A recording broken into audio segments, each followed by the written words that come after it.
Legend of Mare-Do-Well by JT2K. Chapter 11. Mare-Do-Well got up in a flash. She expected whoever was behind that door to be ready for her, but didn't count on a bolt of pure concentrated magic to knock her out. She was, however, curious as to why she wasn't shackled or stretched some restraints. Instead, dumped at yet another torchlit hallway. Welcome, Miss Mare-Do-Well. She turned her head, trying to pinpoint the location of the voice, and felt frustrated she couldn't find it. So naive of you to think that I could so easily be bested. I will concede I was impressed, albeit minimally, with your puerile efforts in stopping the prototype. I bequeathed to that bloated heart cloak-cap harvester, located in my laboratory in this forgotten wasteland, of fooling my genetically modified Naga guards at the entrance. However, this is where your charade comes to a close, my dear. You see, I was about to work on my latest volunteer when you destroyed my concentration with your intrusive assault outside my operating room. His voice became softer, but far more sinister. I despise having my concentration broken. I shall turn my attention to her soon enough. For now, I'll test to see whether your legs are as swift, or what body part or organ will pop out first from the comprehension. No matter what happens first, it'll be an interesting experiment. Before she could ponder what he meant by that, the sound of rock shuffling, plus a few stray pebbles falling to the floor, caused her to look up. The ceiling was slowly lowering down. Mare-Do-Well reared up and broke off at a hurried gallop to escape this death trap. She gritted her teeth as the adrenaline rushed through the body. The ceiling was a few inches from hitting her head, so she ducked down and hoped the lower point of gravity would increase her velocity. Suddenly, she saw a bright light of an opening up ahead. This was her only chance. Closing her eyes, she leaped down, fell on her stomach, and slid across the floor through the opening. Since the ceiling was now a few centimeters from the floor, she opened her eyes and touched her head. Her hat was missing. She turned around and saw on the ground close to where she had belly flopped and slid to safety. It was far too late to save it, as the hat was instantly crushed by the heavy stone. She sighed sadly. Rarity was not going to be happy about that. She turned around and found herself in an arena. It was large and cylindrical, with thick rock walls surrounding it. A chandelier with several torches ablaze provided ample illumination. There were several darkened places in the shadow the light was unable to hit. With her eyes upward, she noticed a sturdy balcony made of stone, more likely some private room for spectators to view the fights taking place. As her eyes accustomed to the dim lighting, she could make out 3 different doors etched in the stone walls of the arena. One was small, another much larger, and the last one outrageously enormous. She didn't want to know what sort of experiments the doctor kept behind the largest door, and she didn't care. She slowly made her way to the other side to find a way out. Admirable. To a fault, that is. You seem to have speed, you, and after all. I was indeed looking forward to guessing which organ or body part would burst from your corpse after the crushing. Mare-Do-Well stopped in the center of the arena and felt a presence here. She looked up at the balcony once more and saw the cobalt-blue unicorn with a lab coat and monocle staring down at her. But let's see if your strength is just as worthy as your legs.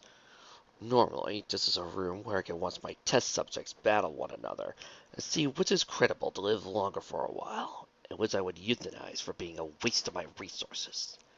But tonight is special. In regular circumstances, I would say the odds of you being thoroughly slain are in the over 100% range, but I want to be proven wrong. I look forward to seeing you make it to the end. If you can, that is. The small door beneath the balcony suddenly rose up with an audible creak, revealing a dark passageway. Mare-Do-Well lowered her eyes, seeing several figures heading into the arena. She placed herself in a proper fighting pose and planted her hose firmly on the cold floor. Her challenge was well accepted by the arrival of a werewolf pack of at least 12 beasts, all of whom quickly surrounded her from all sides and looked on with hungry stares.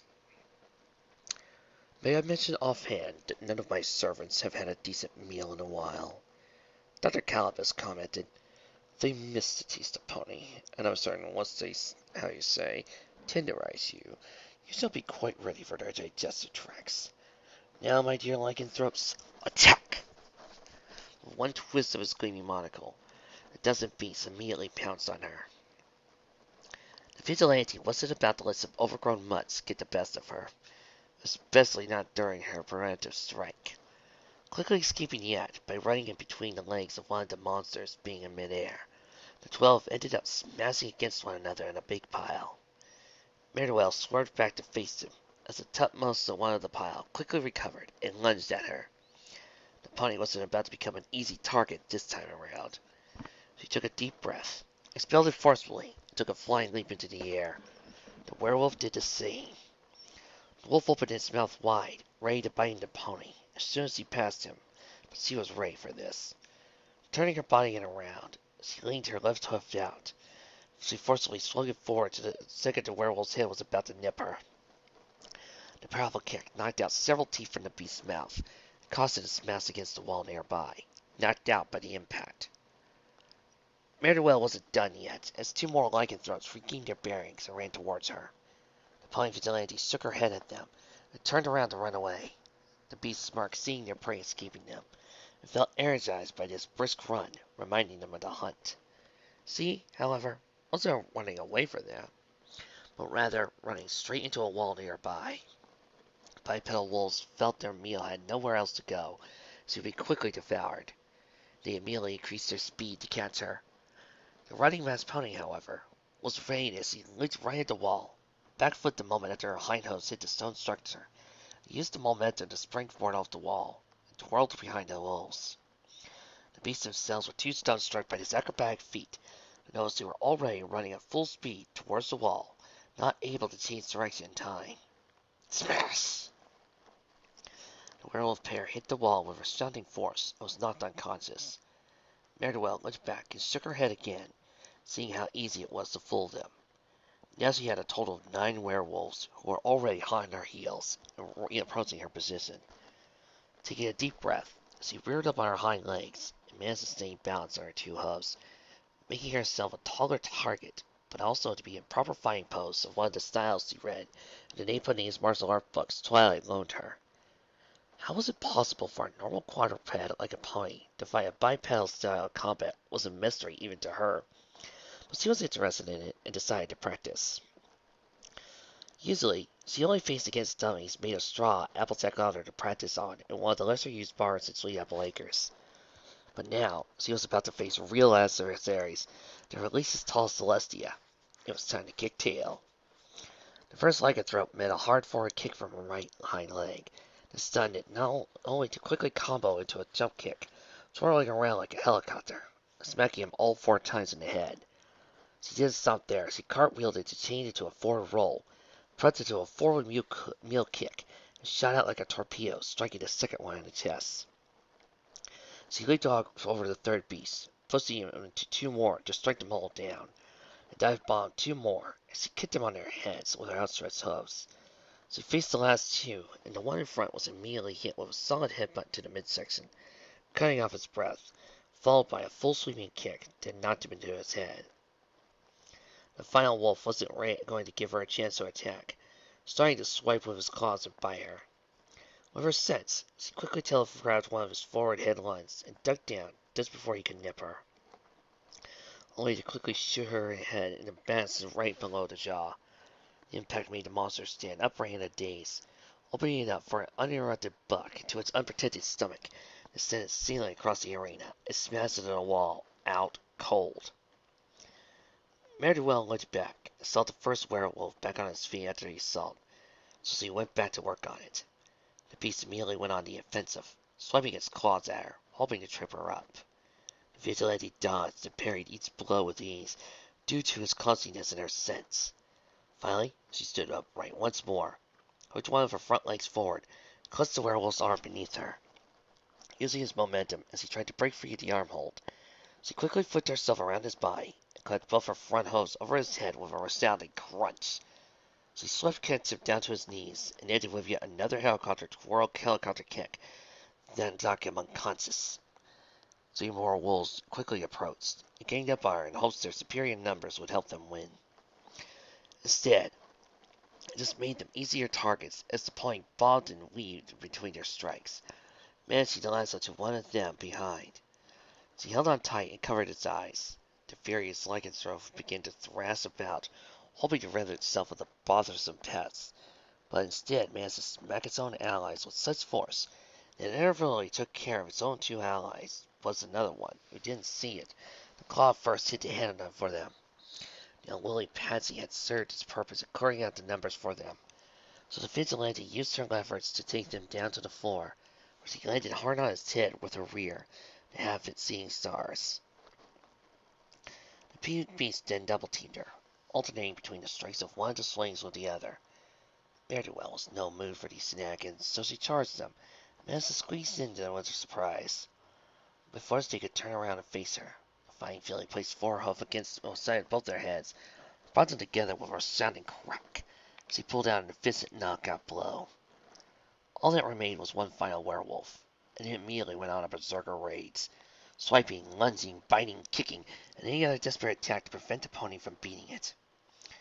Mare-Do-Well merely shook her head as she moved out of the way of the unfocused, yet easily avoidable attacks, and figured it was time to end it. Standing upright once more, she swung her cane forward at the lycanthrope, momentarily stunning him by the flurry of cloth, quickly rushed forward and struck with multiple front-end thrusts at rapid-fire speed, hitting him well over 50 times alone. The wolf was dazed enough for Mare-Do-Well to turn herself around, land a powerful buck to his jaw, that knocked out a lot of teeth and sent it down for the count. Mare-Do-Well looked at the scene before her as she finally placed all hopes onto the ground. 12 strong werewolves were lying all around her in defeat. Her chest heaved up and down as she released the hot air from her nostrils at interferencing her bout. No pony was going to get in her way of saving Gummy and Fluttershy. No pony! A slow hoof clap above her immediately refocused her attention to the balcony where Dr. Calabas stood as he placed two hoofs together and caught them together in slow, monotonous applause. Not bad. You have managed to overcome sheer numbers by a simple fluke of luck. But how about facing your opponents where size is their element? I give your chances of overcoming the next challenge about the same as Tartarus freezing over, he commented as the second stone door opened up. She didn't need to feel her senses combos to know something familiar approached. The loud shuffling of the legless body against the floor and low hissing was all she could hear, and the sounds became louder the closer the looming shadow near. Mare-Do-Well's suspicions were confirmed by the sight of a familiar serpentine beast with a pulled-out hood skin. This time, however, it was far more battle-roan with its chest, and even its tail showing signs of multiple bites and scratches. One of its ears had some of their frills cut off, and an eye was sewn shut. Despite all that, it still managed to remain standing, and its one good eye glinted in anticipation as he saw her. Dr. Calabas arched his uncovered eyebrow as he rubbed his chin. Experiment Beta Duo. Where are their whereabouts of Beta It was supposed to come in to fight her as well, he shouted down at the Naga. The Naga, or Beta Duo as the unicorn referred to it as, merely looked up, dragged an index finger across its throat, and let out a guttural hiss. Mare-Do-Well realized her earlier plan to gain entrance to the lab was far better than she thought. One was dead, so she only had to face the remaining giant Naga, ironically her old nemesis, by itself now. Calabas, however, did not take this new development so well. Confound those asinine superiority rituals of your species execute! Very well, fine. I do hope for your sake that you accomplish your task. If not, my executioner will make you its next repass if this bothersome waste of equine DNA doesn't finish you off. Now, get her. He snapped at the Naga as his monocle sparkled once more. The Naga didn't let anything pass his hands this time around, relying more on its tail to swing or hopefully grab her, instead of close-range attacks like claw swipes, especially not forward head bites. His thick skin, now baggy and inflamed from the last few bouts, was more than enough to remind the creature that it would not attempt such a careless maneuver ever again with this bothersome pony. On her end, Mare-Do-Well felt annoyed. The creature relied on its long-range attacks now, and that made this battle tougher.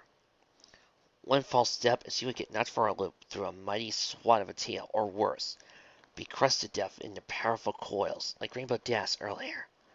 So he decided to wing it, and hopefully play the trump card she had been waiting to throw out if she was ever on luck to battle this opponent again. One tail swing, Mare-Do-Well jumped right on it, near the tip, and gripped the scaly appendages of the beast as he could. The beast took note. It slipped at the tip of its tail, seeing the vigilante latch onto it, like bait on a fishing pole. With a nasty smirk, it whipped its tail up to the sky, and Mare-Do-Well was thrown skyward. The pony was helpless as it waved its legs futilely, as she saw the Naga open its maw below her. With a loud snap of its jaws, it was over. The vile monster wasted no time in beginning to chew its new meal, soon to become its next nutrients. You know, I gotta say, that's the most creative way of describing somebody getting devoured ever. Dr. Calabash looked at what transpired with an unflinching eye. He shook his head sadly. I feel regrets. I was looking forward to unleashing my newest creation on her. Water under the bridge, I suppose. I'm sure to have another chance further down the road. He fixed his monocle in place and turned around, heading back inside the observation room from his balcony. I believe it's time I return to extracting that Pegasus DNA for my... His thoughts were cut short by a sudden bout of forceful coughing from Beardo, making his scholar stop in his tracks. Returned to the balcony. He looked at the Naga curiously, as it clutched his throat and started to hack and cough with more urgency. Looking intently at his mouth with his monocle eyes, he saw what appeared to be smoke. There were some sort of strange fumes coming from inside the beast's mouth. Without warning, the beast hawked up and spat out a small lump that rolled on the ground. The cobalt blue mad stallion lowered his eyes, and he scowled as the ball uncurled itself and revealed a drenched, slightly disheveled, but still alive form of Mare-Do-Well. The vigilante was very lucky she took out a heavy helping of smoke pellets the second the Naga closed its mouth on her to detonate them. The amount of smoke in its throat was more than enough to make the monster cough her up and spit her out before she was chewed up. The beast managed to get a few lucky bites in, however, and her outfit was torn in several places, showing her pink coat beneath, and a few strands of her dark pink straight tail. Worse yet, the light blue eye cover that covered her left eye was sheared off by one of its bites. Her light cerulean blue eye was now invisible. She only hoped she wasn't recognizable enough, with what little bits of her coat and eye were seen by the crazed scholar. The Naga grew more furious by this meal that was so close to being eaten, that it chose to use its more powerful ability to make sure she wouldn't resist it again. Grabbing her still dazed forward in its clawed grip, it began to use its entrancing gaze on her yet again. Little did it realize it was playing right into Mare-Do-Well's hoof, as this time she was prepared for the hypnosis. Reaching to her utility bags, she was fortunate that one item she was carrying all this time hadn't broken despite all the tumbles, falls, and hits she took all evening. Then again, a tiny compact with a shining mirror that was enchanted by Rarity herself to never break even under the hardest of blows came in handy when having such a helper like Sweetie Belle around the boutique. Pinkie Pie asked Rarity if she could borrow it for a while, hoping she would use it against this particular foe again. She wasn't disappointed. Closing her eyes, she grabbed the tiny compact with her teeth and opened up to reveal its mirrored section. The Naga didn't notice its hypnotic stare being reflected back at it until it was too late. The grip on its hand started to loosen. Mare-Do-Well finally opened her eyes softly, saw to relief that the creature was staring down at her with focused eyes and mouth slightly open, and drool oozing out. The serpentine monster had enhanced itself. Placing the cosmetic accessory back in her utility bag, Mare-Do-Well softly trotted up to the paralyzed Naga's arm, jumped up to his shoulder, and dipped up to its snout until she was right at the edge, close to the beast's nostrils. She was unable to use the sleeping gas pellets before she was worried that if the monster fell asleep, with her still inside its mouth, she would never be able to lift that heavy maw open. Now safely inside, there was no qualm in doing it now. Taking a few sleeping gas pellets from another pocket in her utility bags, she smashed them right inside the beast's nasal orifices.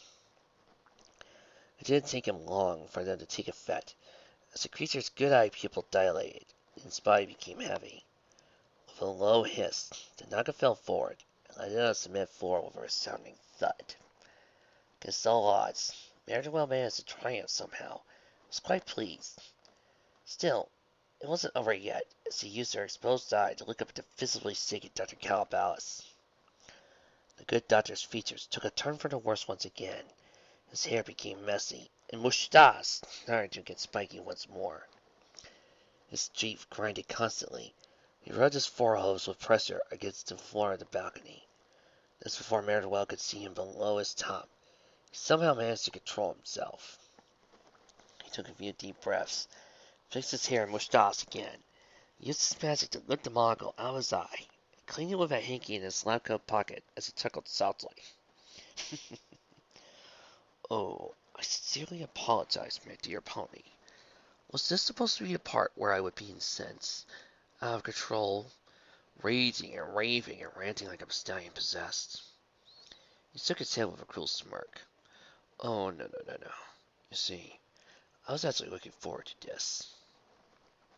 So you bested my werewolf pack, and proved the experiment Beta Duo as a worthless waste of my research. No matter. I shall correct my two failures and put an end to your miserable excuse of existence you call a life all at the same time. Lay your eyes on the last door, Mare-Do-Well, for you're about to face my executioner, my latest and greatest creation. She then felt her knee get pinchy. That was not a good sign. Not even experiment Beta Duo got her knees pinchy. This was something that even made her sense feel dread. The biggest door of the arena then lowered to reveal nothing but darkness. The arena grew quiet, and all she could hear was the sounds of her rapid heartbeats. Just what was going to happen. That was when the small tremors began. She shook her head. Those weren't tremors. Those were footsteps. Whether it caused them, it was certainly very large. Larger than Experiment Beta Duo and its Naga partner, most likely. This was no ordinary monster that was slowly approaching the arena. Still, Mare-Do-Well was ready. She was throwing face a gang of vicious werewolves, and managed to finally overcome her giant Naga nemesis, even though it was bigger and taller than her. She wasn't scared one bit. She already got this far, and no aberration of science was going to stop her from her mission. She began to paw the ground in defiance, and her visible eyes scowled with ferocity. She swore that once she finished the monster approaching the arena, she'd butt Calabasas' flank clear over the horizon, then she hit the moon. Needless to say, her bravery and bravado faded away the second she saw the monster's face. Purple eyes, long reptilian snout, that familiar, pumping green skin with that lighter green underbelly. "Dummy," she slowly whispered herself, low enough for no pony to hear her, as her visible eyes shed tears of anguish. She began to shake her head slowly and sadly. What did that mad stallion do to him? Her baby alligator finally entered the arena, and she took a good look at what became of him now. His gargantuan size was more than twice Beta Duo's of one of his physical characteristics. Other such features were a set of sharp, spiked-ridged scales that adorned his back in a row, down to his tail. His formerly stubby hands and feet now sported stallion-sized claws that were jagged and sharp enough to dig through solid rock, much less ordinary flesh. A metal collar with black crystal adorned his neck, just like every other experiment seen so far in the lab. May I introduce you to my newest creation, Gamma! You miserable son of a... Calabalis announced with flair. In my spare time, and to gather enough funds for my research, I also conduct a bit of genetic experiments on the local wildlife. I do not do this out of curiosity, perish the thought. I really test each formula in strains in the hopes that I'll find the one that would hasten the evolution of pony kind. As you see, my formula strain Gamma didn't live to my expectations on the subject. Still, it will serve a purpose in my service as executioner. He is quite hungry, as you can see. I already fed him those worthless guards that stopped you from entering my observation room. Now there's quite a smorgasbord waiting for him, with some werewolf snacks and a large naga entree. Once he is done with them, you shall be his dessert. Manuel's shock at how her pet had been mutated into a monster was quickly replaced by the seething hatred she felt for the maniacal unicorn, using him as a guinea pig in his research. She stared at the balcony with the fiercest scowl her visible eye could muster. She was so infuriated that her eyes changed from cerulean to a dark vermilion in 1 second. Oh, spare me your self-righteous bunkum. You have about as much authority here as a fly caught in a web. Dr. Calabash spat with disgust. And on the subject of flies and webs, it is high time the spider had its meal, eh? I wager he can wait on the others to deal with you first. Twisted his monocle once, and shimmered on command. Gamma? Sucker! The pony noticed a large shadow loom overhead, and she cautiously turned her back, only for her ears to flop down and eyes stare up in horror. And an ugly, enhanced gator's teeth looked down at the Mare-Do-Well and frowned, and opened its mouth to reveal teeth. The formerly toothless reptile now sported large, jagged teeth, dripping with blood from his earlier meal. Teeth he now used to lunge forward to strike at his former owner, but she managed to jump out of the way before she was bitten too. Her courage had all but dissolved. She could take on anything. Werewolves, nagas, sturges, hydras, dragons, cockatrices, Irie, mama owlbears, the all-you-can-eat buffet at the Ample family's annual family reunion. They were all false playing to triumphant over. Finding her beloved pet was a different story. She desperately wished to talk to him, and hopefully to get him to stop attacking her, or fail her face to know it was his owner. She could do neither, both because of her own rules, but also due to the evil doctor watching from her his balcony. It seemed so much as revealed her identity to him, he would stop at nothing to harm those close to her as he managed to survive and take him down. She was hopelessly outmatched. She only had one option: run. Behind her, she could hear Gummy's thundering footsteps as he pursued her, and lunged forward as he tried to bite her. Her sensitive, twitchy tail, though hidden inside the costume, helped to avoid all these attacks. Unfortunately, it was simply a matter of waiting until she was out of stamina to run any further. The end of the line for her. Nessie really wished she had her friends there to help her. Instead, her cold demeanor and stubborn attitude sent her away, and she was all by herself. She had failed. Please, just let me go, Fluttershy pleaded as, in tears, she dragged her hoof against the side of the locked door. She knew she was still alive, but if it wasn't for the intrusion earlier of her friend, she would not have been. Just a while ago, she was destined to be dissected by the maniacal Calabash, only for him to be distracted by the fight outside his door. She saw the peeved unicorn put down his cunning blade, and charged up his horn for a paralyzing shot of magic once the fight ended. As soon as the door was barked open, he discharged a powerful magic blast, and it connected. Mare-Do-Well leaned forward as best as her restraints allowed, and saw the comatose form of Mare-Do-Well leaning against the wall. The doctor was furious. He instantly called several of his minions to take her back to her room, and send Mare-Do-Well and the 2 defeated cards to the execution arena.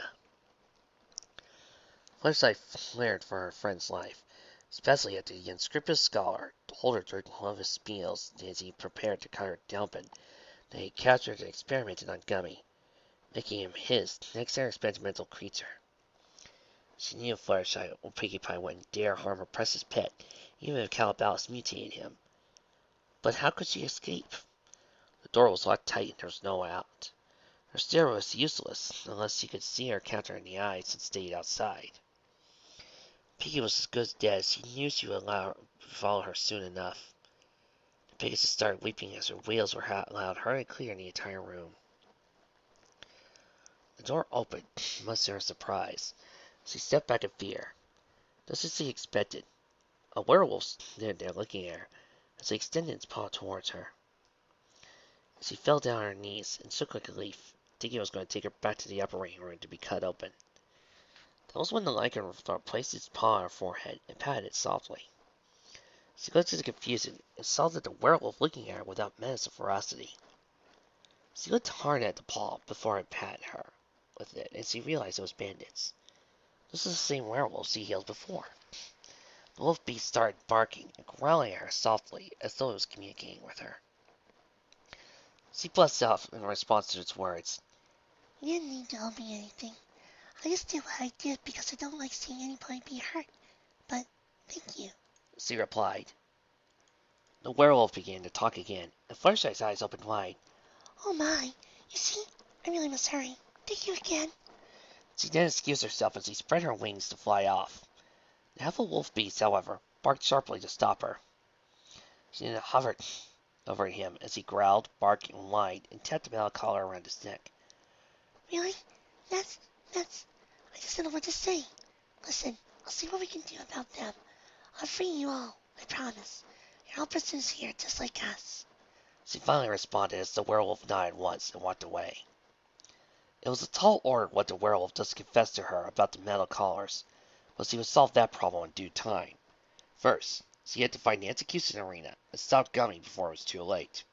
She took off flying without a moment to lose. The vigilante finally had enough. She was in no more shape to continue running, and her legs finally gave out as she landed hard on the floor. If it wasn't for the cobalt blue mad stallion staring at her from his private observation room, she would have already removed her mask to wipe the sweat that was soaking the entire front area of her face. With what little energy she had left, she managed to move her body around to stare up and see Gummy look down at her. The titanic reptile's eyes began to shine as he slowly approached her. It wouldn't be long now before she would become a pony snack. Dr. Calabash observed the scene with intense fascination. He heard tales from several crime gangs that there was a bounty on her head for her death. And while he was mildly upset, there would be not much left to her after Gamma had its way with her. The simple fact that he himself was responsible for her demise was rewarding enough. He heard the door open and behind him, and moaned with annoyance. I thought I made it abundantly clear I am not to be bothered with while I watch the executions. You will not get away with this. Dr. Calabash turned around and saw Fluttershy standing there. While she was never the type to look angry or furious, she had a somewhat believable expression of irritation. Miss Fluttershy, how did you overcome my guards? They were ordered not to let anyone inside. The unicorn scientist thundered with a stomp of his hoof. She immediately responded. You'd be surprised how much genuine affection and care gets you what you want. It's much better than the impulse and mind control you have over those poor werewolves and nagas. Of course, she didn't want to mention the stare also helped things out at first, but didn't want to give him any more reasons to further experiment on her should she be captured again. So you know about those collars. In a few seconds, Gamma will take a swift hors d'oeuvres out of that useless equine down there, and I will focus my attention on you. He turned around as he waved a hoof in the air in indifference. Now, be a good little test subject and sit still. Soon I will extract your genetic material, and everything will be over. Fluttershy, however, wasn't going to sit still while a friend of hers was to be eaten. She was scared of facing the mutated Alligator, which would more than likely gobble her up as well. But the thought of losing Pinkie Pie was more than enough to give her courage. She took one step forward, only to form a mad stallion toward her and having its back to her. Apple advised Pegasus. One more step in the direction towards me, and the balcony and I will be forced to subdue you. Now stay still. She took a few steps back, and then went to the side in defeat, only to spot a mirror hanging on a wall.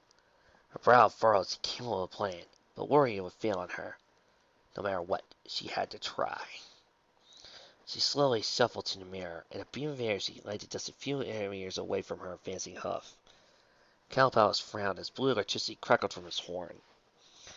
Last warning. Stay still or be shot. Frowning, Fluttershy broke into a gallop as he ran to the mirror. The doctor responded by releasing a large blast of magic energy directly at her. Yellow Pegasus ducked down, just before the beam struck, and hit the mirror's surface. Just as she predicted, the blast was reflected back to its caster, When had little time to react by the speed of his projectile, and was zapped on contact. When she opened her eyes, Calabasas was slumped down on the floor, unconscious and a victim of his own attack. She took a deep breath of relief. Now it was time to save her friend. She spread her wings wide open, flew out of the balcony and down to the arena. Mare-Do-Well saw her formerly tame pet standing before her. His mouth slowly opening to reveal the rows of jagged teeth ready to bite down. All she could think of at that moment were the wonderful memories she had of him before his chains. The day she found him as a little egg and helped incubate him. How she skipped around Ponyville with him hanging on her tail. How she scuba dived in one of the tub and earned her aching shoulder reaction. The party she threw for him and how they danced and frolicked and had the best time ever. She closed her eyes as a tear managed to seep through her exposed eye. She was ready for her final sacrifice. Hold it right there! Mare-Do-Well opened her eye briefly to see a visibly angry Fluttershy land on Gummy's snoot, stopped towards his eyes. You listen to me, mister. You said you got the right to march in here and eat those poor innocent animals to satisfy your hunger. She said as best as her formerly sensitive, weak voice could muster. Do you know how many of them had actual families? How many fathers, mothers, and children and mate you made them cry? You should be ashamed of yourself. Gummy's eyes had a touch of remorse just then. The Pegasus thought her chiding would get through him. That's when Gummy began to growl in agony, as the black crystal around his collar began to shine. He then looked at Fluttershy again and stole at her, unfazed at her lecture. Without a second thought, he opened his mouth wide right over her and slammed his jaw shut. Or so he thought, until the heavy yellow Pegasus hovered over him safe and sound. Her brow burned confused as to why her talk had no effect on him. As soon as he saw the black crystal on his collar, and reminded of the words the werewolf told her, it was clear to her Gummy would never become the friendly gayer he once was, unless he dealt with that problem. To do that, she needed her friend's help, once again in the size of the previously passive pet. Without a second thought, she slipped down and made a beeline for Mare-Do-Well. Whoosh! Seconds before Gummy's mandibles bit down on her, Mare-Do-Well was successfully rescued by her flying friend. Vigilante looked up, and the pain expressed of the Pegasus pony, she used all the strength she could muster to lift her up, and them both aloft in the sky. The yellow pony strained to flap her wings as she went back to the balcony, where the doctor was still out cold. As soon as they landed, Mare-Do-Well padded towards the unicorn stallion's unconscious body and went down.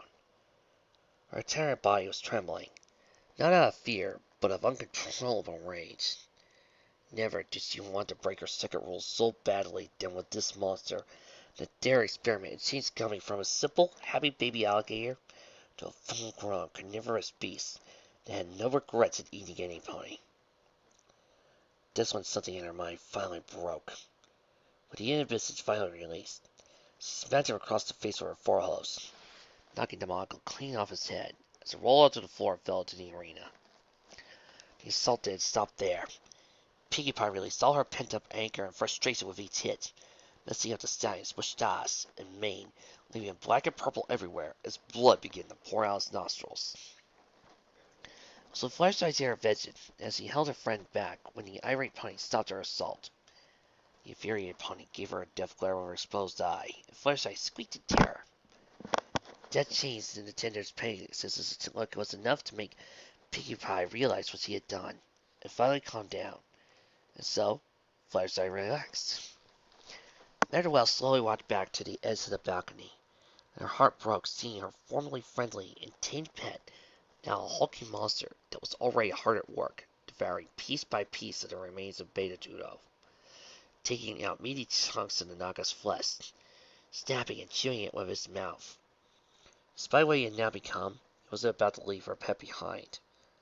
What worried her was the fact that he was so consumed with the thoughts of eating everything and every pony, that even Fluttershy was unable to calm him down.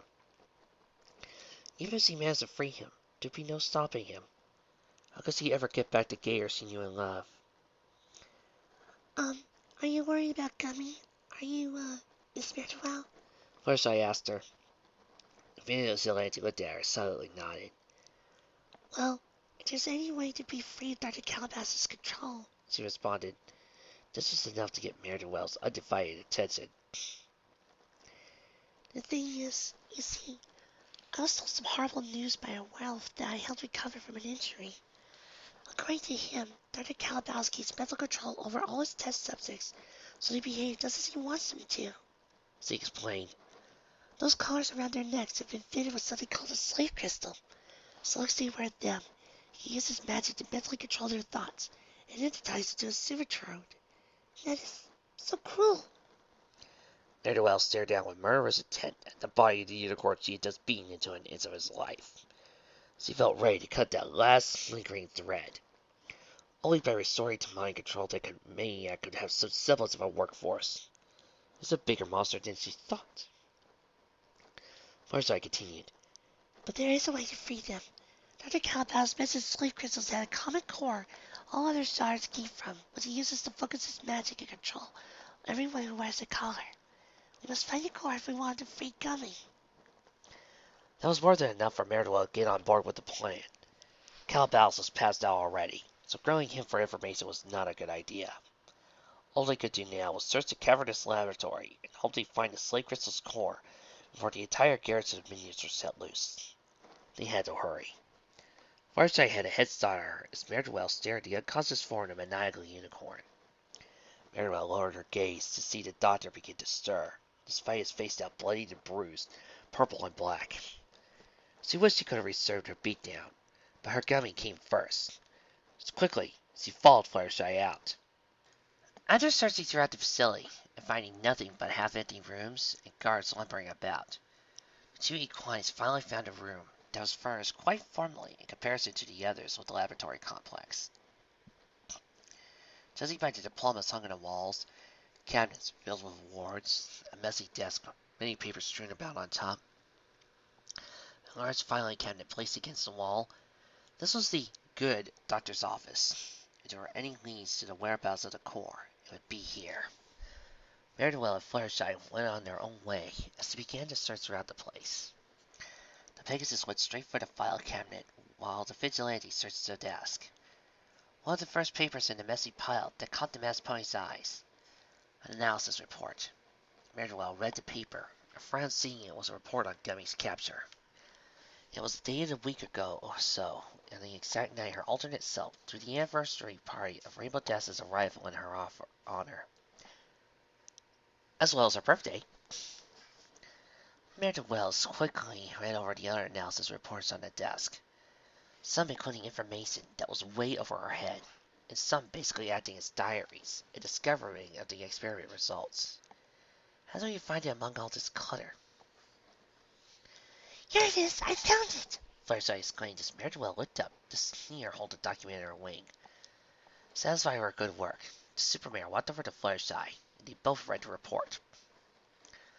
Analysis Report 4R1, title, Last Slave Crystal Core. The last remaining piece of the slave crystal core was hopefully more than enough to keep my minions docile. I had to sacrifice many other cores while experimenting, researching them to see how to prolong their lifespan. And now I was left with just one. If this core loses its power, my minions will be free from their mind control, and my life here would be in peril. The benefit of all this, however, was that I finally discovered why the cores before lost energy and shattered. There were miscalculations on how quickly the cores lost their energy. They weren't fed by a constant source of magic. Without magic energy to absorb, the core would die and shatter, rendering useless.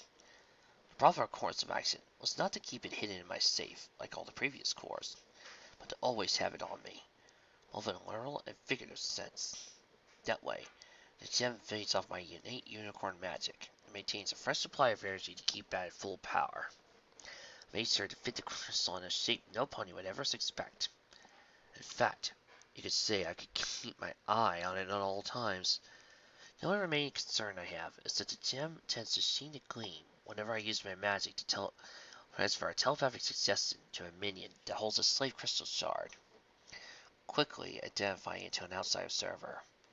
However, I have full confidence no pony would be observant enough to notice. Still, I shall remain vigilant. The two ponies looked at each other. Dr. Talbot keep the core with him at all times, but where? That was when both finally remembered something after observing the cobalt blue scientists in their separate times. You don't suppose... Flashlight began to say, only for Mare-Do-Well to nod in response, pointing to her exposed eye, blinking it a few times. Blink, blink. Oh, you already figured it out? I'm sorry. The Pegasus gulped. The vigilante rolled her eye in annoyance in their apologetic ways. They knew what they needed to do now. They had to go back to the observation room and execution arena. As they approached the arena, they could quickly hear the loud guttural rolls coming, very clearly from far away. Something was going on, and it didn't sound good. The two ponies made their way to the closed door, leading to Calabasas' observation room, and each held an ear against the wooden door. Quickly, grab it! No, no, imbecile. No, over here. Quick now, hurry! Wait, don't look behind! Dr. Calabasas' speech was cut short by a shrill whine, followed by a sound of lapping saws. Idiot! Someone keep that beast occupied. I need that monocle! The duo nodded, ready for anything, and entered the room. Calabasas served to face them. He sneered in contempt above them, despite his upper lip and right eye were swollen after Mare-Do-Well's beatdown. You again! After all this trouble, I don't even want that worthless fanatics' DNA anymore. Instead, you both will suffer. But you can't do anything without your monocle, right? Flasheye whispered back with a bit of anger. Dr. Calabasas took a step back at the sudden realization of his secret, only to look down and shake his head, finally facing them again. So, you found out about that last core, haven't you? As we speak, my minions are down there, searching for it. A loud reptilian growl was followed by another yelp of fear, and one bone-crushing chomp afterwards interrupted him. There is a slight drawback with Gamma still down there. I'm surprised he's still hungry after eating so much, including a specimen as large as Beta-Duo was. But I can always find more minions out in Everfree to replace the ones that are eaten. After all, I can always persuade more sentients under my control, once I last the colors with the slave crystal pieces on them. Perhaps I should go find some volunteers for the nearby town of Ponyville. I'm sure several of their townsfolk, especially their unicorns, would be ideal slaves and servants. Yeah. Flesheye stammered to speak, after hearing his callous disregard for all life, possibly planning to fold and kidnap any innocent ponies from Ponyville. Meanwhile, Mare-Do-Well didn't waste time in charging at him. Calabasas made his horn glow to shoot another magic bolt, but was quickly winced in pain, and the glow ended. He was still aching all over from his beating. The vigilante easily tackled him to the ground. She pressed a hoof against his neck, with her exposed eye gazed down at him, with intense fury as he struggled to breathe. Mare-Do-Well, we can't waste any more time with him. Flashlight said alarmed. I promised the werewolf that freed me we would save the rest of them. We have to find that monocle and stop coming for killing any more of them. Please. The semi-masked pony closed her eye, and took her hoof from his neck. Instead of kicking him right in the head, he yelped in pain. Flashlight quickly went airborne, Mare-Do-Well in her hooves, and struggled to keep them both aloft as he flew down to the arena floor. Once he landed, the scene chilled them both, while Mare-Do-Well's other self reacted by biting her lip in anguish. The formerly gray cement floor was now splattered red with the blood of various sacrifices, the cruel stallion down there to appease the mutant alligator. Exposed bones, spilled organs, and other such horrifying sights from the half-eaten corpses were scattered everywhere. Most of all, the remains of Mare-Do-Well's silent Naga adversary, Beta-Duo, were especially horrified with its head missing, its entire chest cavity torn apart and devoid of muscle, bones, and organs. One arm that was eaten, all of the muscle and sinew was lying on the floor. His tail had some of its skin and muscle missing. The prominent figure of this carnage was Gummy, whose mouth dripped with blood and bits of tissue stuck to its teeth, as it chased after more werewolves and Nagas to gobble them up. They didn't set foot into the arena. They were right in the middle of a massacre. Mare-Do-Well quickly looked to her emotionally crushed friend and found her frozen with fear, eyes staring blankly at the scene before her. She shook her shoulders, trying to snap her out of her stupor, but Fireside was far too traumatized by the amount of death around her. The vigilante was at a loss. She knew this area was shattered resolve of a kind-hearted pony like Fluttershy, yet they both rushed in, risking both their sanity and lives to find this monocle, and destroy it to shut it down to mind control. Pinkie, deep inside, also felt sickened and would have fainted away from the ordeal if the thought of seeing her beloved pet didn't help maintain her mental resolve up. She had to help the Pegasus pull herself together, or they would both perish. She knew she could not talk to her while wearing the mask, because it violated her rules, but her sharp mind found an acceptable loophole. Placing her snout to Fluttershy's ear, she softly began to hum the tune to the song she sang the day Cranky Donkey arrived at Ponyville. Bucket's post managed to curve her words into a smile, and her eyes regained their color. She looked at her friend and hugged her tightly as she cried to her shoulder. I'm so sorry, Pinkie. I'll try to be strong for you, for Gummy. She finally whispered. The yelping werewolf, scampering past them, broke them out of the moment to quickly slip out of the way for the approaching Gummy, intent on eating the beast. The two ponies looked at each other and quickly went to their separate ways. Fluttershy took to the arrow again, and hoped as he climbed the monocle from the sky. Mare-Do-Well decided to hoof it on the ground while avoiding the panic monsters and a mutated pet as well. Things looked bad. He had searched all sides of the arena, while fortunately avoiding the terrifying minions and their fearsome predator. But they found that looking for such a small accessory like a monocle proved to be a useless effort amongst the chaos. It then got worse when Gummy, tired after all the werewolves had chased after and ate, chose to go after a different quarry, and Mare-Do-Well was in sight. The pony didn't think twice of joining the werewolves and Naga, but some exercise in running for their lives. Mare-Do-Well went straight for Beta-Duo's remains, hoping to lose Gummy hiding behind the decaying mass. The pony stayed still, hoping the gator got distracted and went away. She then felt the carcass being poked and stirred by the reptile's enormous snout as he sniffed along for locator scent. Letting off a loud snort to let her know he got her smell, Mare-Do-Well took off galloping. The gator growled angrily and used one of his long paws to bat away the carcass from his position and landed on another part of the arena, nearly crushing two terrifying Nagas.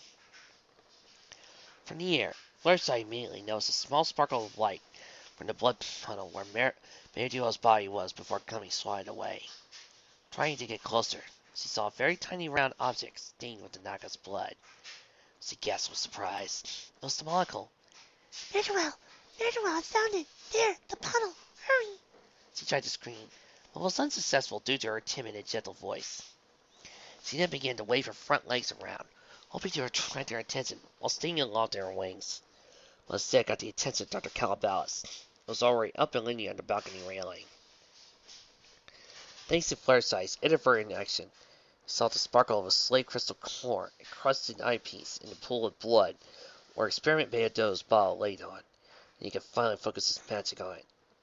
With a smirk, he focused his slow on the pool of blood, and a cloud of dark blue magic enveloped the monocle. Lifting it up in the air, it slowly levitated to its position. Lucky for him, the Pegasus was still too busy to get the Super Mare's attention and not levitate the accessory back to him. With a few more feet, it would be nestled in his eye, control over his minions would be restored. The Asclepius unicorn was sharp and busy focusing his magic and attention on retrieving the trinket. They did not see a form slowly creep up on from behind. The werewolf rubbed its bandaged hand in fury, and remembered the dark day Calabalis entered his lives. How he somehow managed to capture one of the younger hunters of the pack, and also capturing the strong members of the clan, including himself, who were sent to search for him by using the large metal collars with a black gem placed in the center. The second the collar was placed around him, the young warrior felt his free will suppressed. His mind was awake, but his body no longer his. It was now controlled by the crystal and the collar, was followed the evil horse's commands. Then came the most traumatic experience of his life. The horse led the helpless warriors back to the cave and killed not only the chief they were fiercely loyal to, but also the females, the cubs, and elderly. The remaining males were injured just enough for them to not get in the way of the carnage, so the clan be outfitted with collars themselves. Once it ended, the clan was officially destroyed. No more descendants or a legacy remained. Just a group of males who had been distraught and hysterical in spirit as they were forced to watch their controlled bodies kill older loved ones and friends.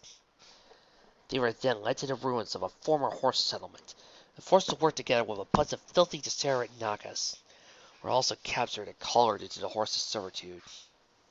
Those were 3 long years of pain and suffering. There was nothing he or his remaining clan members could do about it, until the small Pegasus came. The doctor chose him for an experiment involving her, and he used a sharp rock to make a deep cut in his hand and threw him into the room with the pony. Somehow, she was actually able to break a bit of the control collar through a lack of selfless kindness. While his body reacted the way the horse commanded it due to the collar, his carefree looks on her face were not his orders. They came naturally from him. He had somehow broken enough control to move his body again, but not enough to force himself to remove the collar. He first repainted the small Pegasus back for a deed by setting her free. Then he had a chance to avenge his chief, his mate, and all the others the horse killed. He has to sneak in during a moment the horse was leaned against the railing of his balcony, after he chose most of the remaining clan members for his suicide mission. Only he remained as a guard outside the door, despite already lost most of his free will back. Only by killing the evil horse will his remaining brethren be free. The werewolf slowly approached the unicorn, still busy focusing his magic on his monocle, until he finally struck. The vengeful beast lost the calabash, both tumbled over the balcony's railing, and fell towards the hard floor below. The werewolf maintained a tight grip on the unicorn as he approached the ground. Hopefully, in the position they were currently at, the evil unicorn would land first, and would be crushed by the added weight of the beast above him. Fortunately, the mad stallion was quick to deliver his assailant's ploy, and quickly used his magic to roll over in midair, and taste their resistance. Now it was he who was above, and the werewolf now below. The beast was not ready when they both collided with tremendous force on the cement floor, and he instinctively yelped loudly. The impact not only shattered his back, but also crushed his ribs and internal organs by the equine using him to soften his landing. It would not be long now before he would die. The only thing he regretted was not killing the monster that destroyed his clan, but hopefully the Pegasus and the other pony would complete the deed. He closed his eyes soon afterwards. Mare-Do-Well was able to hear the yelp loud and clear, and turned her gaze not only to Calabaris, who was now on the ground in the arena as well, but seeing a small object fall from the sky, and recognizing it as the Mongol. She was at another dilemma at this point. Gummy was still hot on her heels, and she couldn't stop her running for anything whatsoever. How could she stop enough to be able to grab the small trinket without the good doctor getting to it first? At least the unicorn was dazed and out of breath after the long fall he experienced. But it wouldn't be long before he regained control of his Mongol. It'd be all over for her and Fluttershy. The answer came in the form of the yellow Pegasus, who flew down and got in Gummy's eyes. The reptile sensed the new target and began to chase after her as she squeaked in fright. With him out of the way, all was set and made a beeline for on the spot where the Mongol fell. With no werewolf, Naka, or Gummy to distract her, Mare-Do-Well dived forward, almost grabbing it. Just before she could snatch it, a blue magic aura surrounded it, as she moved away from its spot on the ground. The pony's eye was stun-struck by this, as she landed hard on the floor. Shaking her head a few times to get her bearings, she looked up and silently gasped as Dr. Calabalis held the monocle over his head aloft with his magic aura. The look on his face was one of mad joy, as he chuckled with his pupils shrunk to near pinpricks, hair and mustache more disheveled and messier than before. To say he finally lost his mind was putting it mildly. At last, I have gained control. Once I place this on my eye, all these worthless beasts will be back in my control, he says between small fits of laughter. But how shall I deal with you? Mare-Do-Well could just shake her head, wishing she was faster. Her misery was short-lived, though, as he saw Fluttershy rapidly approaching him from behind, with a certain reptile with a current craving for pony flesh slumbering after her. The doctor, however, was too enthralled with regaining his mind-controlling monocle to notice any tremor-causing footsteps to approach ever closer. Should I order Gamma to feast on you? Grind your opponents to paste? Oh, no. That would be too quick of a death. I really want you both to suffer. He then cast his hopes together as he got another idea. Or maybe I could place collars on both of you as well. Why, you could be my little irritating fool, Yes, the former brave and gallant crime fighter, now reduced to amuse me with all those fancy moves you showed me before. And maybe I could have my minions have their way with you as well. Yes, I can research the theory that if a hybrid could be formed with the possible gestation of an equine, a canine, or reptile, glorious! Oh, and the Pegasus. Oh, she would work well as my private slave. My own little broodmare. You know, getting stuck down here with no outside contact can get very lonely. My body aches from the longing of tender flesh of a young mare, and she would love me without question. It would be perfect. At this point, Timonius stopped listening to his ramblings and stepped back. Fluttershy was finally able far enough away from Gummy to escape him. The gamer was not saddened by his meal, managing to get away from him as he saw an even bigger pony prize that heads back to him. Looking down his chops, the humorous reptile crept up from behind the raving unicorn, was still unaware to his presence. Oh, why bother keeping you alive? I mean, you have caused so much grief and setbacks to me. Making you my private successor is still too lenient. How to deal with you? He looked down and tapped his hoof to his snout loudly, looking up with a crazed grin. Eureka! I found it. I can remove that brain of yours and keep it alive in a jar. Yes, that would do nicely. Then dissect your entire body, remove all the organs, and have them each funky on their own accords in jars as well. Your body would make a quick appetizer for experiment, yeah. He finally noticed a dark shadow appear over Mare-Do-Well, as Billy finally trotted away to safety. He finally turned around and saw the open maw of his latest experiment about to end his life. No! The alligator was quick to snap him up in his jaws. Didn't even barge his chew as he swallowed him whole. Mare-Do-Well scrunched her nose up in disgust as Fluttershy finally managed to land next to her. Turned her head around wishing she didn't see it. The main werewolves and Nagas also stopped their mad dash, slowly made their way to where the ponies were.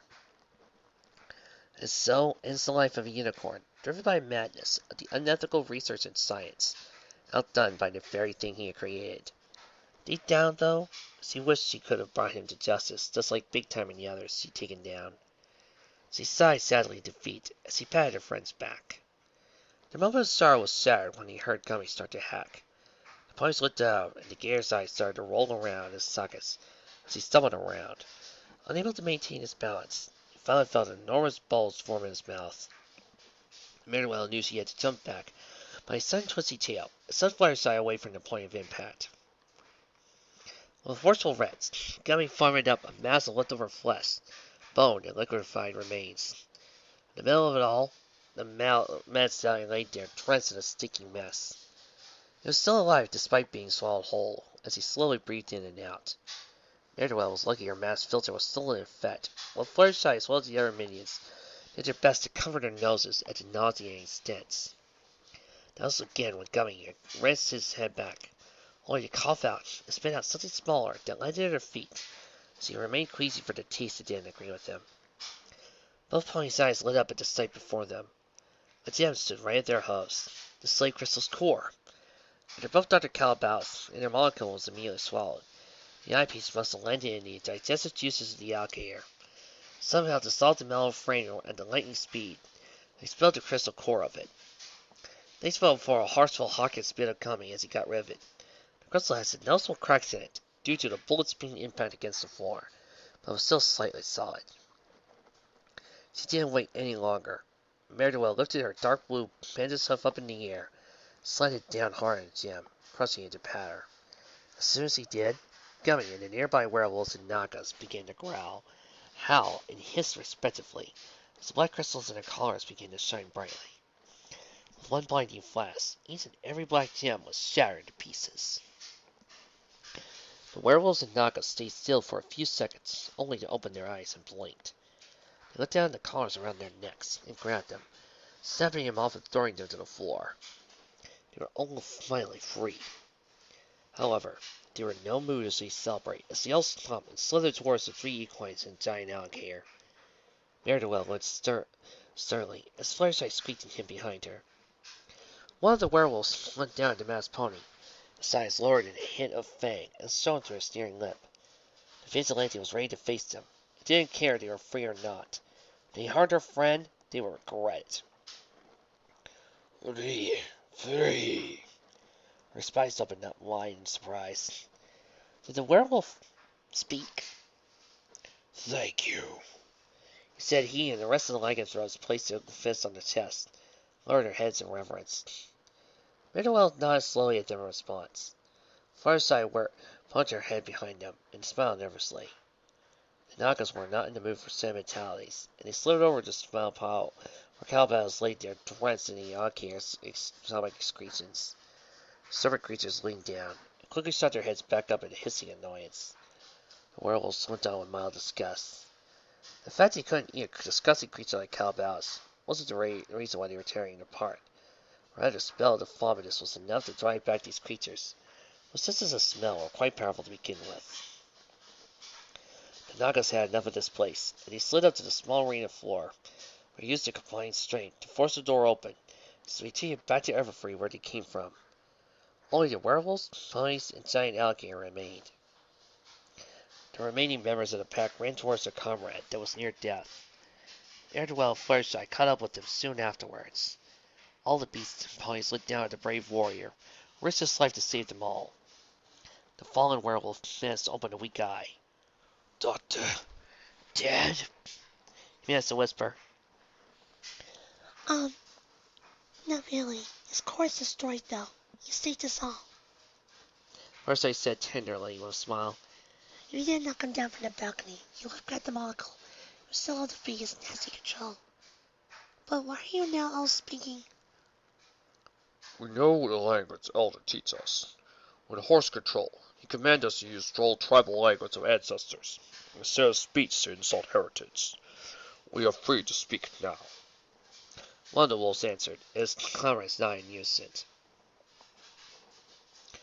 We free, but sorrow. Chief, family, elders, cubs, no more. The dying werewolf uttered out, which made everyone lower their ears in sadness. Mare-Do-Well and Fluttershy quickly understood that those words implied, and lowered their ears in empathy. Their way of life was irrecoverably destroyed now. Find a new pack. Legacy go on. We vow. One of the wolves told him, was caused to near death the lycanthrope to cough up blood. Brave warriors, never forget. Old pack, fight freedom. This command of last chief's son, he said. Fireside gasped. Wait, you were the son of your pack's chief? Oh, I'm sorry to hear that. I really am. The chief's son managed to smile at her. Thank you, pony. Kindness, broke, horsepower on body. You, save pack. You and pony there. Heroes, true warriors. Fireside blessed a bit, and Mare-Do-Well simply stared with a nod. Werewolf then began to convulse as he approached his last breath. I die. Hunters meet again.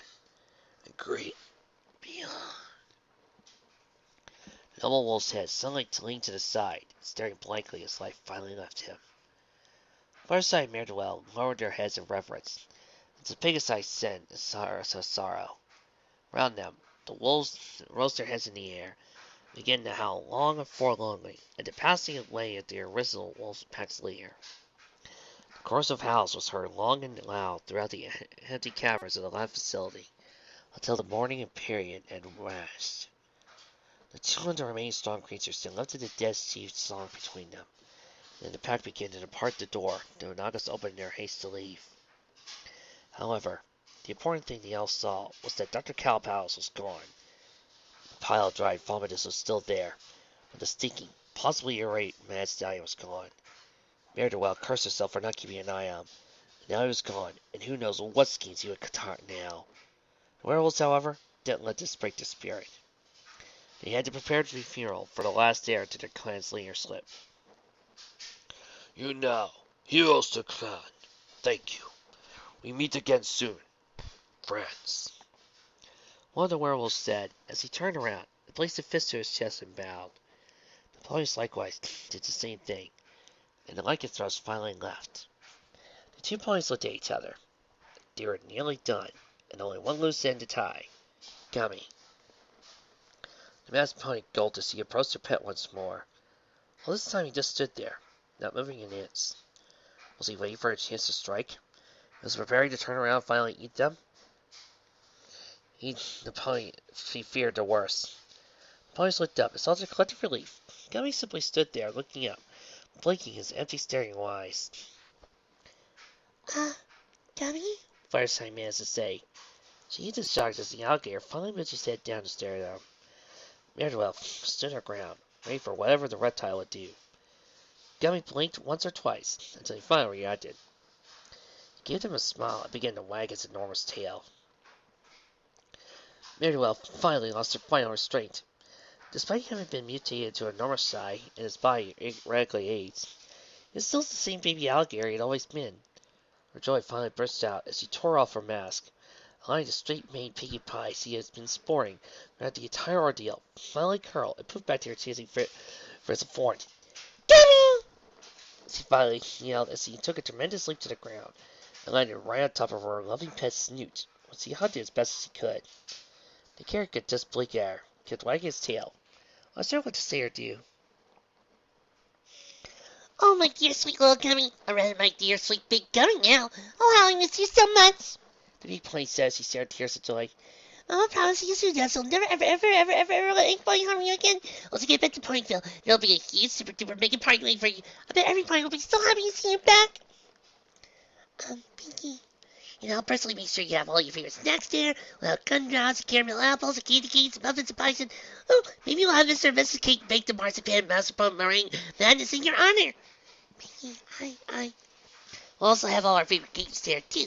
Jump rope, pick the tail of the pony, hide and seek, tag, and dancing. Lots and lots of dancing. Oh, we'll have so much fun. Pinkie. The excited pink pony turned to her friend with a slight frown. Where's Shine? Can you see I'm making plans for the party once we get back? Pinkie, you can't take Gummy to Ponyville. Not anymore. She finally answered with sadness. And Pinkie gasped loudly her response and frowned even harder. What? How can you say that? Gummy is my family. He's my little guy. I won't abandon him. She stepped back. Fireside explained. He's not a baby alligator, Pinkie Pie. He's been experimented on, and much bigger than all of us. Bigger than all of Ponyville, too. If he stays there, who knows what kind of damage he'll cause to the buildings. And we'll think of how we have to feed him. He has teeth now. Police will be scared he will give in his comfort his needs. The police would be on high alert. Pinkie lowered her ears. But, Gummy is my pet.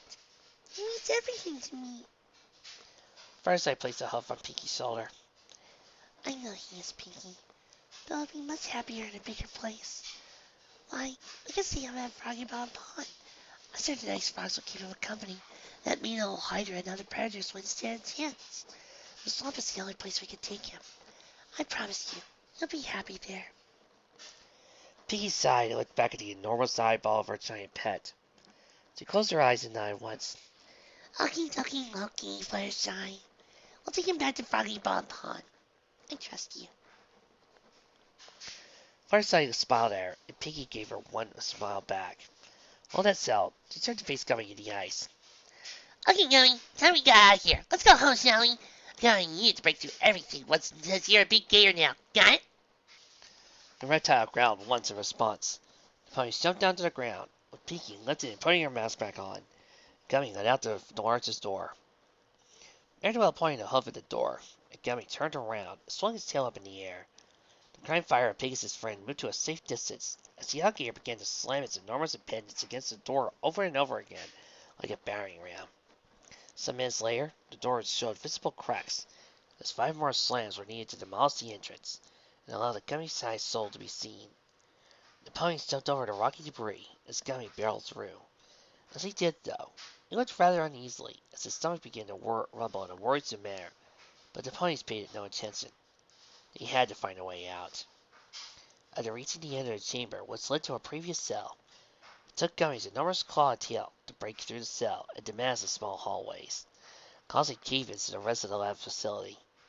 Everywhere they went, they found not a trace of werewolf, naga, or even Dr. Calabalis, was made the duo uneasy. They also hoped they would find their way out soon, before a caveman would seal them inside the facility. They had to succeed. To their collective relief, the ponies finally reached the enormous antechamber, with the ceiling covered in holes once more. They looked behind as they awaited Gummy to break through the tiny door, and they would all leave. The two ponies were looking back to their scaly friend to free himself, but not notice a long tail behind them. By the time Mare-Do-Well looked back, it was too late as the tail managed to wrap around both her and Fluttershy. The trapped vigilante was amazed to see the tail belong none other than to a giant naga. It was experiment Beta Un. When Beta Duo appeared by itself and made a slit through a muscle of his claw, the climb fire believed that it had killed its fellow guard. She nearly realized that what the naga really did was triumph over its adversary to the rights over eating her in the execution arena. Now it bade its time, free for the collar to control it, and waiting for its prey to finally appear. Its wait was finally rewarded. Fluttershy yelled out in pain as Mare-Do-Well tried her hardest not to utter a sound, powerless to do anything as Beta Un was soon squeezing them. This time, however, it didn't count on something unexpected, like a giant alligator finally breaking through the small entrance leading to the lab, causing once violent cave-in that sealed it forever, and immediately swung its close snout at it. The impact was more than enough to knock the giant naga several feet into the air, released its prey before it was sent flying. Beta Un hissed furiously once it got back upright. The Gummy may have been bigger than it, but the giant serpent was still itching for a fight. The lawyer Gator, meanwhile, was not going to let anything harm its owner or friends, scowled angrily as it stomped to the floor with its paws. The two mutants that charged each other began to fight. Mare-Do-Well was able to recover quickly. It took many deep breaths to get her oxygen back in her system. Detective Fluttershy was still unconscious, but hopefully still breathing. As he tried to get her back to consciousness, she heard mad laughter ring out over his head. You insolent, insignificant waste of equine genetic failure. You have ruined all my research, my progress for the last 3 years. Gone! You may destroy the last slave crystal core in my laboratory, but I'll never allow you three to live here alive. Taste the bitter fruit of my revenge. Die, you worthless insects, die!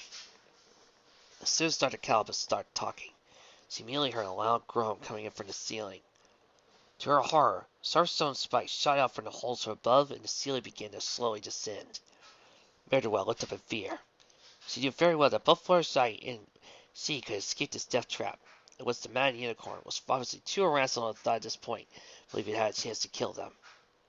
However, this trap could still kill Gummy if he didn't break his way through the passageway leading to the town's shelter, since he was far too busy fighting Beta Un. She was powerless at this point. All she could hope for was for Gummy to fizzle about quickly and have enough time to escape.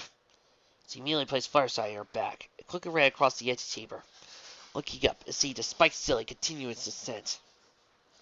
The alligator had difficulty keeping its focus before the battle began. Ever since he left the confines of the arena, his eyes had trouble seeing ahead, and his stomach felt nothing but pain. He wanted to end this battle before the monster had a chance to kill him.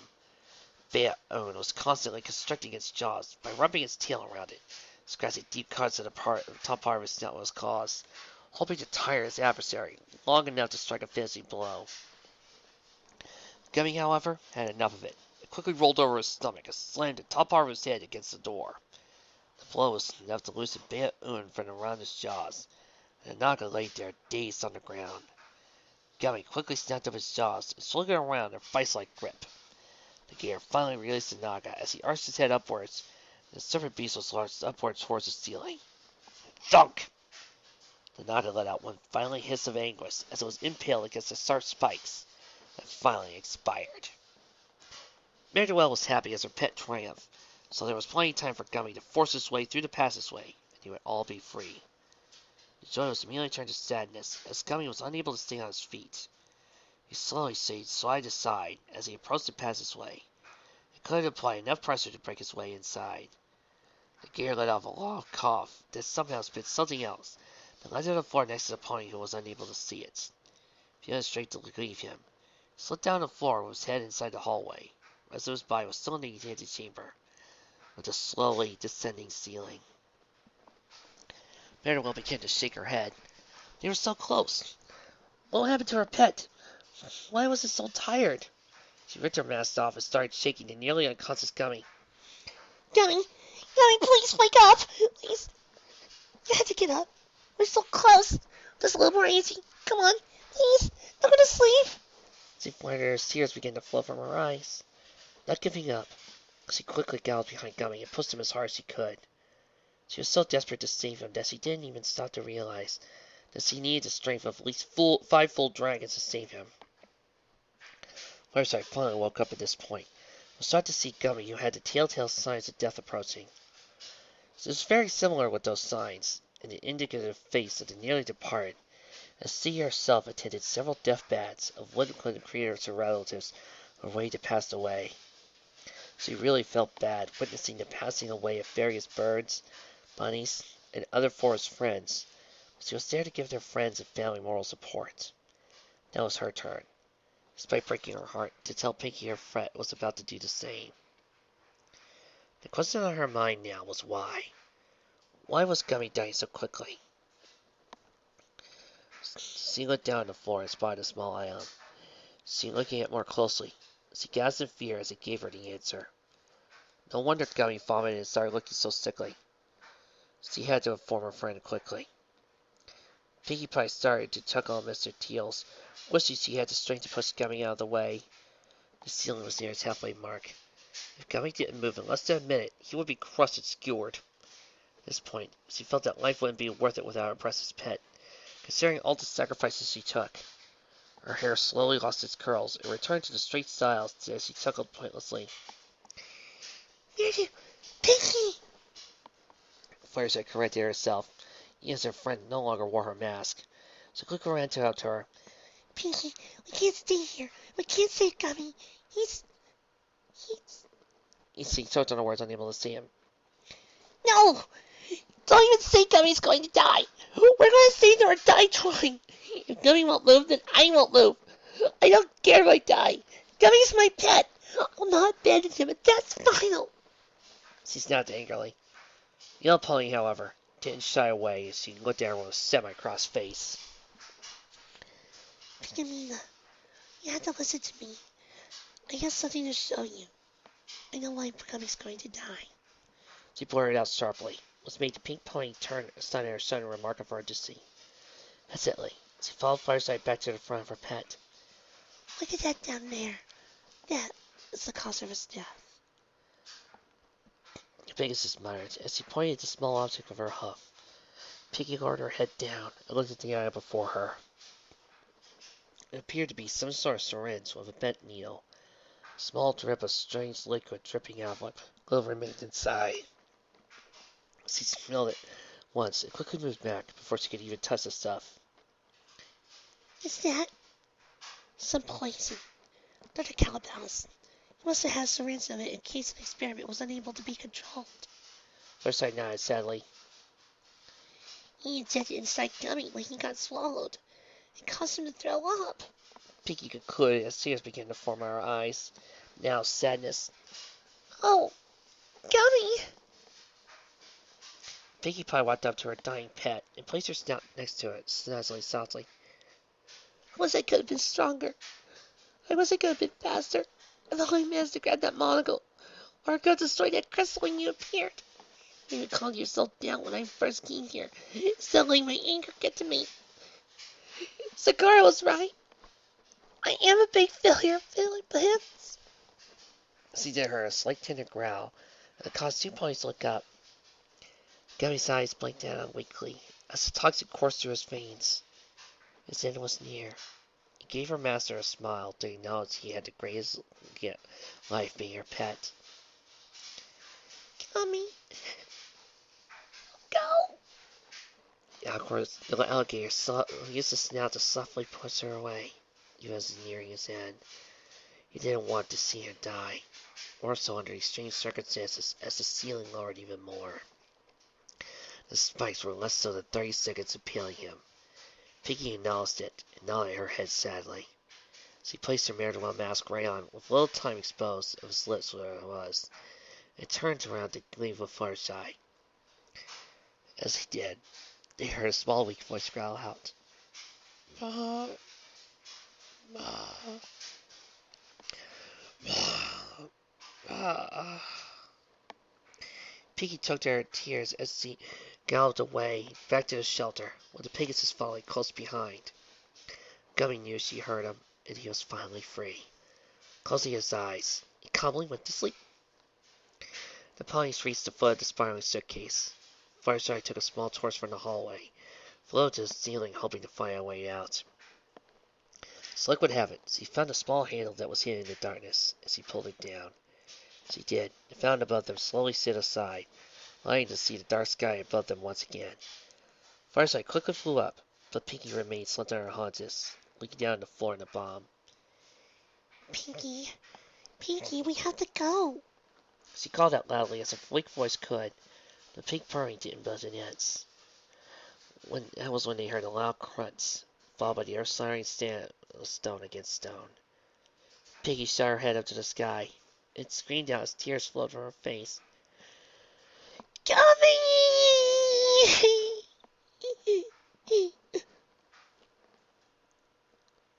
Storm clouds darkened the sky over Everfree, freeing the manipulation of Pegasi, serving as an appropriate backdrop of the event that took place.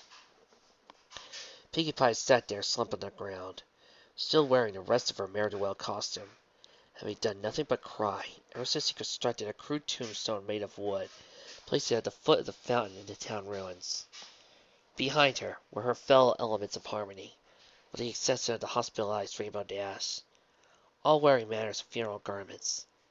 Twilight Sparkle and Fireside wore simple black cloaks with attached hoods to protect them from the incoming rain. Rarity, as per her usual flair, wore a more elaborate black dress with matching hat and veil. Applejack wore a black velvet cowboy hat, and black scrunchies on her mane and tail. All of them had the same feature of solemn sadness, as though a family member passed away. Gummy, you have no idea how much you meant to me. Pinkie managed to whisper. I thought you were turning into a giant, enormous monster. I love you with all my heart.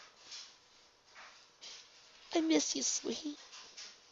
The 4 ponies behind her only looked at each other, unsure what to say or do. Pigamina, Twilight Sparkle began, only for the marble pony to shoot up and stare at him. Why, Twilight? Why do I keep going? She screamed at her with eyes showing nothing but hate. The others tried to say anything, only for Pinkie Pie to keep ranting. I lost one of the most important joys in my life to that monster. If I only could have talked, Twilight. If only I could have broken my rule and revealed my voice to Gummy when he was transformed. I could have saved him if he was controlled. Pinkie Pie showed him how much Kind was able to get a werewolf to snap out the control Calabas had held of them. And I knew Gummy would be able to do it too if he heard my voice. I hate being unable to talk. I hate these rules. I hate these clothes. I hate Mare-Do-Well. She just slammed her hooves against the hard marble base of the fountain. I hate you! I hate you! I hate you! She shrieked at every pound of the hooves. The 4 elements gasped to see that with every blow of the stone, Pinkie's hooves lost their bandaged wraps, and tender pink hooves began to bleed. It took all of Applejack's strength and Twilight's magic telekinesis to hold her down from hurting herself even further. She was eventually dragged away, kicking madly as she finally knocked the farm pony off of her. Twilight's magic faded. Pinkie Pie snorted a blast of hot air from her nostrils. She dug her teeth into her outfit and began to tear it as peals of thunder clapped over her head and lightning bolts flashed against the dark sky. Every pony present, especially Rarity, were horrified to see how viciously she tore the Mare-Do-Well outfit from her darkened pink body, leaving it nothing more than a pile of rags on the ground. She gnashed her teeth as she started to stomp on the former vigilante's outfit. It was nothing more than a convoluted, bloody mess. She then turned around and galloped away. The others couldn't do nothing but follow close behind. Only Rarity, who was still frozen after her work was destroyed in front of her eyes. She was still able to snap back on her senses after a light bolt struck inches from the ground where she stood, and quickly left the area behind. The thunder and lightning soon began to stop as a small rain shower fell on the area. Everything began to get wet except for Pinkie's crude wooden tombstone. The words ran there in her own blood and read, To my dear Gummy, your Pinkie Pie misses you. May you be in a much happier place. Wait for me. Soon, we'll be together again. Analysis Report Number 448. Title: Alpha Lab Fails. Due to the intervention of the accursed heroine known as Mare-Do-Well, Alpha Lab below the fountain was a total loss. All research data was destroyed in a cave-in, and rock slides after the rebellious experiment Gamma went on a rampage as it tried to free itself. I managed to stay alive, in part by the neurotoxic solution I keep on my very beat for drastic emergencies. It served well its process. The loss of Alpha Lab is a serious blow to my monetary gains, but Bravo, Echo, and especially Hotel Labs are still functional.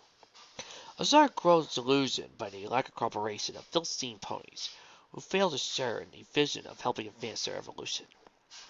If all else fails, there is the final solution. If Equestria fails to realize I'm helping to change it for the better, then so be it. Mare-Do-Well has been upgraded to a class SSS plus threat. Her demise has also been promoted to one of the chief goals as well. She'll soon suffer my wrath, raw and unfettered. Hey, kudos. You could. No. But you two have the same. No. He's a unicorn, I'm an earth pony. We will not get along. Will this legend of Mare-Do-Well still trot along?